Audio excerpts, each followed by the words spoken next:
This presentation of the 2013 annual report is a summary only. All of you should have a copy of the report in your folders for greater detail. The 2012-2013 fiscal year showed a slight decline in the number of licensed dairy farms to 3,980 at year-end. However, these farms support about 9,600 farm families. Using the new entrant quota assistance program, 10 new entrants acquired quota on the exchange. As well, the new producer program had 86 applicants, with 10 acquiring quota. During the fiscal period ending October 31, 2013, DFO marketed 2.563 billion liters of milk, representing a total revenue of more than $2.029 billion. Food safety is essential to the dairy industry. Dairy Farmers of Ontario has the authority to administer and enforce the raw milk quality regulations. In support of this authority, DFO's Director of Production, George McNaughton, continued to carry out the duties of Director of Regulatory Compliance for the program. The decision-making role of the Director of Regulatory Compliance is independent of DFO's board. The standards are high, and almost 99% of all milk shipped in Ontario met or exceeded the provincial quality standards. In November 2011, the general rollout of the Canadian Quality Milk Program, known as CQM, began. At October 31, 2013, 2,159 Ontario producers had been registered in the program. Ontario is on track to having all producers registered in the CQM program by the end of September 2015. Penalties are assessed to producers who do not comply with CQM. 29 producers have been assessed a penalty since the start of the program. In 2013, 11 producers were assessed CQM penalties. There were 1,271 requested Grade A validation appointments, and all farms inspected on their validation dates met Grade A standards. Addressing the economics and policy in the year ending October 31, 2013, the P5 fluid requirements for butterfat decreased by 1%, while industrial milk requirements increased by 0.3%. The Domestic Dairy Innovation Program requirements decreased by 6.5%. Including the introduction of the growth allowance in the last year, this was a net increase of 0.2% in P5 market requirements. It was over the same period that total market requirements, including the growth allowance, for quota in Canada market increased by 0.1%. This consisted of a 1.1% decrease in fluid milk requirements, a 0.3% increase in industrial milk requirements, and a decrease of 4.6% in requirements under the DDP-IP. Having regard to milk supplies and quota utilization, milk production was very high, with the P5 filling 101.6% of market requirements for the period of November 1, 2012 to October 31, 2013. The pool provincial cumulative difference, or the provincial credit position, was plus 0.47% at the end of October. The P5 pool was in an over-quota position for several months in 2013, resulting in over-quota production of 2.1 million kilograms. Effective January 1, 2013, producer quotas were reduced by 1.5% to curtail further growth in milk production levels, and were currently at 99.7% of the provincial quota references as of October 2013. In Ontario, volume was down 1.5% for the 12 months ending October 2013 compared to the previous 12 months, but the provincial butterfat test was 1.8% higher. As of October 31, 2013, total CDC butter stocks were 12,571 tons and processor butter stocks were 8,106 tons. These levels are higher than the normal stock levels. The high stock levels means there was a more than adequate buffer in the system for butterfat requirements. Surplus stocks amounted to about 1.7% of annual quota requirements. Overall, though, butter stock levels were comparable to the same time last year. Market trends. Current market trends point to stable to modest growth prospects in the coming year. The fluid market continued to be under pressure, as evidenced by the 1% decline in the past year. On the positive side, Canadian butter and cheese markets demonstrated some growth in the past fiscal year. Retail butter sales were up 4.1%, and retail cheese sales were up 2.4%. Part of the growth was in the mozzarella market, where retail sales were up 3.3%. Industrial milk price increase was announced in February 2013 to be 0.9% effective April 1, 2013. Class 1 prices increased across the P5 on February 1, 2013 as a result of the National Fluid Milk Price Formula.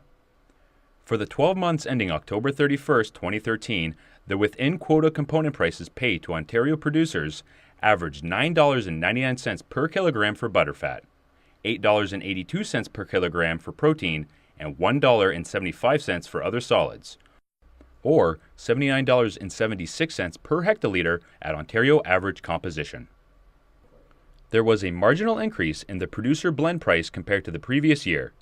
This was in part because of the over-quota production at the P5 level and weak fluid sales.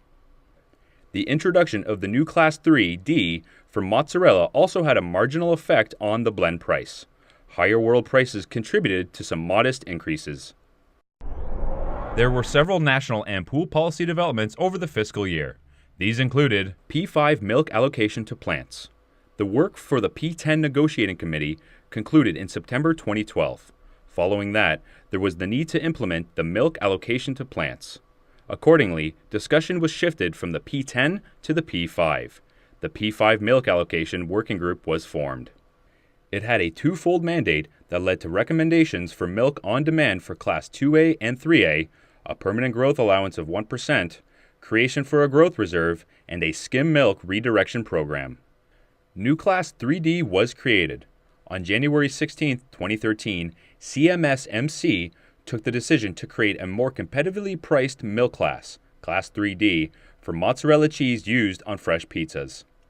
The main purpose of this new milk class was to provide restaurants access to mozzarella cheese at a reduced price for pizza prepared and cooked on-site, similar to the class available to frozen pizza manufacturers. Another significant development was the creation of the new Dairy Innovation Program to replace the Domestic Dairy Promotion Innovation Program, or DDP-IP. The importance of the innovation program in growing the domestic market for Canadian milk cannot be overemphasized. Although DDP-IP and DIP share many elements, two new features of the DIP program include unlimited contract length and unlimited volume eligibility. Transportation. For the year ending October 2013, there were 207 trucks transporting milk. The average year-over-year pool charge increased from $2.60 to $2.70 per hectoliter. Key drivers for the increase were reduction in P5 income, 1.7% increase in driver wages, and increased operating costs, such as fuel. P5 Transportation Initiatives. During the year ending October 31, 2013, some of the P5 transportation initiatives included the P5 provinces agreeing to harmonize transportation payment and perimeters, with next steps being to design a harmonized P5 formula, working together to identify opportunities to share mapping and allocation software resources, and on finding a way to backhaul conventional milk when returning from delivering DHA milk to Victoriaville. As well as P5 transportation initiatives, DFO undertook initiatives of its own during the year ending October 31, 2013. DFO upgraded the handheld computers used by the bulk tank milk graders. The new wireless handhelds will capture GPS data for tracking real-time milk movement that will allow DFO to validate route distances, ensuring accurate transporter invoicing. GPS tracking will also be used in the development of efficient milk routes. Sample transportation services. During the year ending October 31, 2013, sample transportation services were reviewed. Weekly service reviews and an issues tracking log were put in place to increase the number of samples that are suitable for testing. The Transportation Roadmap project came to an end. However, the next phase is to examine transportation and farm issues to consider opportunities for greater efficiencies. Finally, it is worth noting that the bulk tank calibration unit found a number of bulk tanks that had very large discrepancies due to poor installations in Ontario.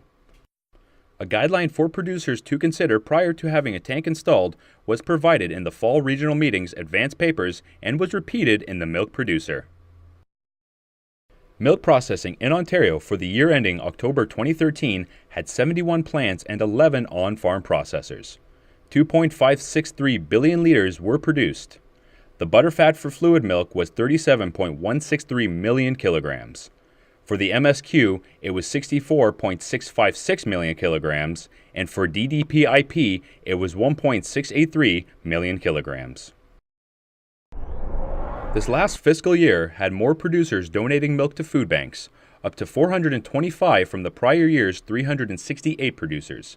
In total, more milk was donated, increased from 830,000 liters of milk to 845,710 liters donated to the Food Bank Donation Program over the past year. The transportation and processing costs for this milk are also donated by our partners in these sectors of the industry, thanks to everyone who participates in the program. A summary of producer deductions and administrative costs is shown on the screen. The average gross per hectoliter was $79.76, and after deductions, the net price was $74.89. More details are provided in the written report. Dairy Farmers of Ontario continues to place a high priority on producer communications. The Milk Producer, Dairy Farmer Update, and Pipeline continue to be the cornerstones of the ongoing written communication efforts. DFO's website has continued to evolve to meet changing demands and opportunities. ePipeline, the newsletter produced for dairy producer committees, continues as an electronic publication provided by email to committee members. As well, eClippings, launched in 2011, provides an overview of media coverage for DPCs. Staff has received positive feedback on this email service. This is also posted on the DFO website. Use of web-based video conferencing has resulted in reduced travel costs and improved communications opportunities. It is being used for staff meetings involving DFO field service representatives, marketing division meetings involving external staff members, and for P5 staff meetings. Traditional methods of communication are still important for DFO Communications Division, but social media is changing the way people find, consume, and share information. DFO began a strategic monitoring of media with a view to engage in responses where appropriate and deemed effective, to respond to current events and issues. Staff continue to monitor developments and examine the potential of social media for DFO. Twitter was also used to provide industry news and information on supply management and was actively monitored for new developments and potential activism. With its strategic decision to restructure the dairy education program by creating the new position, Program Manager, responsible for development, management, and promotion of the dairy education program, DFO continued to look for ways to create greater efficiencies and grow its dairy education program. Centralizing these functions under one person strengthened with the development of new tools, communication to county educators, and more training made available for the program, such as using the Smartboard. More focus on coordinating with DPCs and county educators has been undertaken with a view to strengthening communication and content delivery. DFO's mission and vision continue to direct our operations. Our mission is to provide leadership and excellence in the production and marketing of milk. Our vision is a dynamic, profitable, growing dairy industry. During the 2013 fiscal year, DFO undertook significant steps to improving its information systems. The Application Framework Upgrade is a new business system that will replace the current computer system that is over 20 years old. The advanced technology will enable DFO to operate more efficiently and manage the business more effectively. As well, DFO undertook a traceability initiative that required it to develop Premise Identification, PID, which was to have 100% of licensed dairy farms registered with the Provincial Premises Registry by the end of October 2013. The initiative included a product identification capable of tracing milk forwards and backwards through the entire dairy sector and working with several provincial boards to create a national information technology aggregation. Ron Versteeg and Paul Viss were acclaimed to represent Regions 1 and 9 respectively, Will Vanderhorst was elected to represent Region 5 producers. The executive comprised Bill Emmett as chair, Ron Versteeg as first vice chair, and Ralph Dietrich as second vice chair. Graham Lloyd was again appointed secretary to the board and general counsel, and Patrick Hop Hing was again appointed treasurer to the board. DFO continued its restructuring from 7 to 4 direct reports to GM to create more efficient management structure and prepare succession planning. As well, DFO bid farewell to 4 long-term employees who retired during the 2013 fiscal year, namely Susan Senchena after 30 years, Dave Nolan after 36 years, Wes Lane after 40 years, Pat Paines after 45 years. We thank them for their years of dedicated service and wish them all the best in retirement. The board gratefully acknowledges the hard work, dedication, and loyalty of all staff members throughout another very busy year. Also to the dairy producer committees, thank you for your invaluable input and assistance. And finally, to all other dairy industry partners, including processors in the ODC, transporters in the OMTA, those we work with in other provinces, in government, and in academia, we express our sincere thanks for your advice, support, and cooperation. This concludes our video presentation for the annual report for 2013. This completes the summary of the 48th annual report that has been signed by Bill Emmett, chair of the board, and Graham Lloyd, secretary to the board. Please take the time to read the full annual report for an in-depth review of the organization's activities during the past year.